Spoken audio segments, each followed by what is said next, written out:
सत्य का पवित्र शास्त्र। मई 1। दुष्ट जन का अपराध मेरे हृदय के भीतर यह कहता है कि परमेश्वर का भय उसकी दृष्टि में नहीं है। भजन संहिता 36 का 1 पद। यहोवा का भय मानना यानी कि उसकी पवित्रता, सच्चाई और उसके धर्म के न्याय के विषय में भय मानने की आवश्यकता है। पवित्रता के विषय में इसलिए कि परमेश्वर पाप से घृणा करता है, और न्याय के विषय में इसलिए कि परमेश्वर हर एक पाप का योग्य प्रतिफल या प्रतिदंड हर एक व्यक्ति को देगा। इसीलिए मनुष्य को यहोवा का भय मानना है।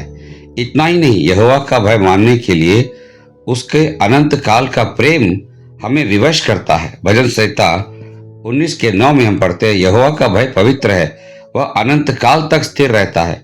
यहोवा के नियम सत्य और पूरी रीति से धर्ममय है। यही यहोवा का भय हमें हर प्रकार के पाप, बुराई, अशुद्धता, अपवित्रता से अलग रहने के लिए सिखाता है, और यही यहोवा का भय हमें परमेश्वर के निकट जाने के लिए तथा उसके साथ निरंतर उसकी उपस्थिति में आनंदित होने के लिए हमें प्रोत्साहित करता है। यहोवा का भय हमें सांसारिक प्रलोभनों पर तथा शरीर की अभिलाषाओं पर जय प्राप्त कराने के लिए बलवंत बनाता है, क्योंकि यहोवा का भय ही है जो हमारे अंदर परमेश्वर के पवित्र वचन को और उसके पवित्र आत्मा की सामर्थ को अत्यधिक कार्यकारी करता है।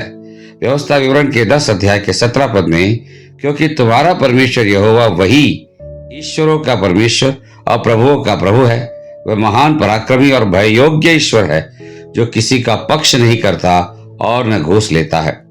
यहोवा परमेश्वर जो सारी सृष्टि का सृजनहार और पालनहार है, उसका भय मानना कितना अनिवार्य और आवश्यक है, इस बात को भजनकार कई बातों से हमें सिखाता है और हमें इस बात का परिचय भी देता है कि यहोवा कितना प्रतापी और सामर्थी है, जो सारी सृष्टि को अपने वचन अर्थात अपने शब्द मात्र से बनाया है। भजन संहिता 33 का 5 से लेकर 9 पद में, वह धर्म और न्याय से प्रीति रखता है।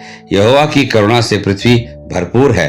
आकाश मंडल यहोवा के वचन से और उसके सारे गण उसके मुंह की श्वास से बने। वह समुद्र का जल ढेर किनारे इकट्ठा करता है, वह गहरे सागर को अपने भंडार में रखता है। सारी पृथ्वी के लोग यहोवा से डरे, जगत के सब निवासी उसका भय माने, क्योंकि जब उसने कहा तब हो गया, जब उसने आज्ञा दी तब वास्तव में वैसा ही हो गया। यहोवा का भय मानने के द्वारा मनुष्य अनेक आशीषों को पाता है।